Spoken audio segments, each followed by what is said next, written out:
Bapak Ibu guru hebat, salam dan bahagia. Saya Singkonomi Martalena Nenggolan, berasal dari SMP Negeri 21 Atap Pinang Sori. Saya merupakan CGP Angkatan 9 Kabupaten Tapanuli Tengah. Fasilitator saya yaitu Bapak Khairul Muslim Nasution dan pengajar praktik saya Bapak Jerry Hutagalung. Kali ini saya akan memaparkan demonstrasi kontekstual modul 1.4 budaya positif dalam bentuk praktik segitiga restitusi. Segitiga restitusi merupakan proses menciptakan kondisi bagi peserta didik untuk memperbaiki kesalahan mereka sehingga mereka dapat kembali pada kelompok mereka dengan karakter yang lebih kuat. Segitiga restitusi memiliki 3 tahapan. Yang pertama, menstabilkan identitas. Yang kedua, validasi tindakan yang salah. Dan yang terakhir, yang ketiga, menanyakan keyakinan. Langkah pertama, menstabilkan identitas. Anak yang berbuat salah dipengaruhi oleh kebutuhan dasar yang tidak terpenuhi. Menstabilkan identitas tujuannya merubah orang gagal karena telah berbuat kesalahan menjadi orang yang sukses.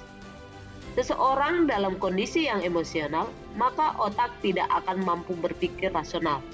Sehingga saat inilah dibutuhkan menstabilkan identitas anak. Validasi tindakan yang salah. Langkah kedua ini, kita harus memahami dan menemukan kebutuhan dasar yang mendasari tindakan anak berbuat kesalahan sehingga anak merasa dipahami. Menurut teori kontrol, semua tindakan manusia, baik atau buruk, pasti memiliki maksud dan tujuan tertentu. Menanyakan keyakinan. Ketika langkah 1 dan langkah 2 sukses dilakukan, maka anak akan siap untuk dihubungkan dengan nilai-nilai yang dia percaya dan berpindah menjadi orang yang dia inginkan. Guru membantu anak untuk tetap fokus pada gambaran masa depan yang telah ditemukannya, sehingga mampu menyelesaikan masalah dengan motivasi internal dan bertanggung jawab terhadap pilihannya.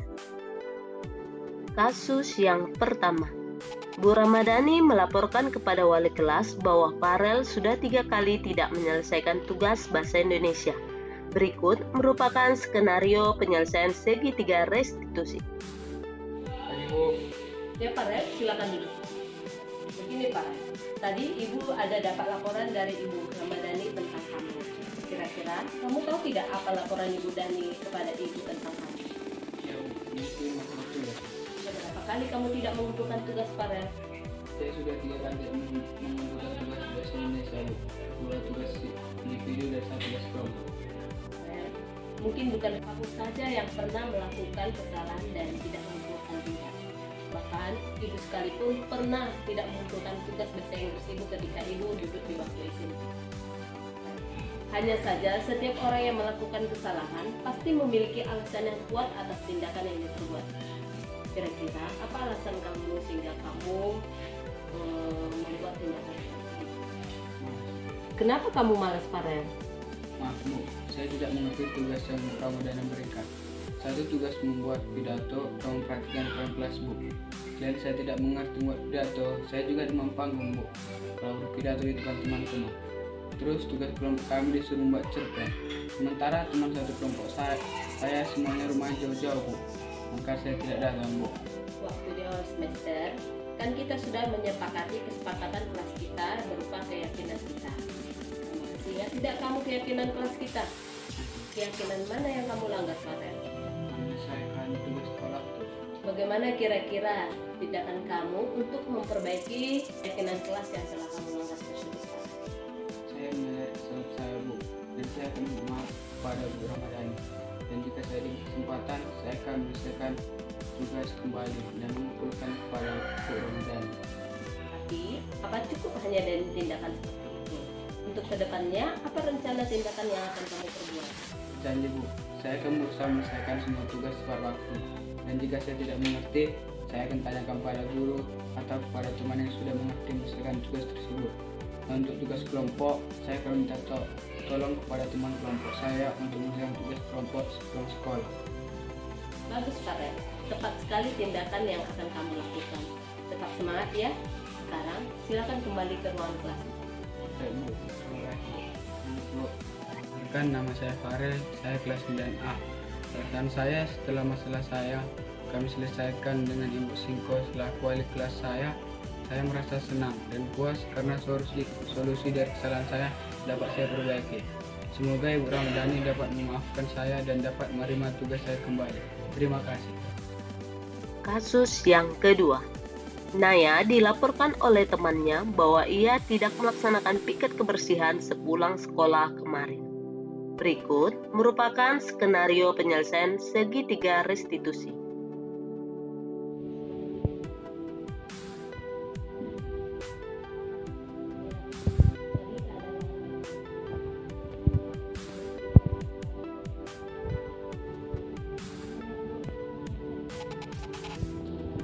Ibu dapat mengerti bahwa kita sebagai manusia tidak luput dari kesalahan. Bahkan ada juga teman-teman kamu yang sebelumnya juga pernah tidak ikut bersih. Iya, Bu. Namun Naya, kamu kan pasti punya alasan tersendiri kenapa kamu melakukan kesalahan dan tidak piket. Iya, Bu. Saya disuruh saya pulang cepat karena menjaga adik di rumah, Bu. Tidak ada yang menjaga adik kamu. Saya di sekolah, Bu, dengan panen dan saya mengikut kepala setelah saya pulang sekolah. Kami dua bersaudara, Bu. Saya paling tua dan ada adik saya yang tak tahu. Naya, sewaktu di awal semester kan kita sudah membicarakan mengenai keyakinan kita. Kamu masih ingat tidak dengan keyakinan kita yang sudah kita? Masih, Bu. Keyakinan yang mana yang kamu langgar, Naya? Melaksanakan tugas piket pulang sekolah. Jadi Naya, kira-kira apa tindakan yang akan kamu lakukan untuk memperbaikan keyakinan kelas yang sudah kamu langgar?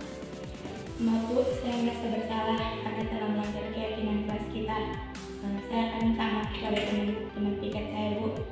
Dan jika perlu untuk minggu depan saya akan memesan piket sendiri pun, Bu, tidak masalah. Ibu apresiasi tindakan yang akan kamu lakukan untuk memperbaiki kesalahan yang kamu lakukan. Semoga nantinya temanmu dapat memaafkan kamu dan Ibu harapkan untuk kedepannya kamu tidak melakukan kesalahan yang sama. Baik, Bu, terima kasih, Bu. Terima kasih Naya, silakan kembali ke tempat duduk. Perkenalkan, nama saya Naya, saya dari kelas 9A. Perasaan saya setelah masalah saya diselesaikan oleh Ibu Singko sebagai wali kelas saya merasa senang. Karena kesalahan saya bisa diperbaiki tanpa harus dihukum dengan Ibu Singko. Semoga apa yang menjadi rencana tindakan saya ke depannya bisa dilaksanakan dengan baik. Sekian pemaparan saya mengenai praktik segitiga restitusi. Terima kasih, salam dan bahagia.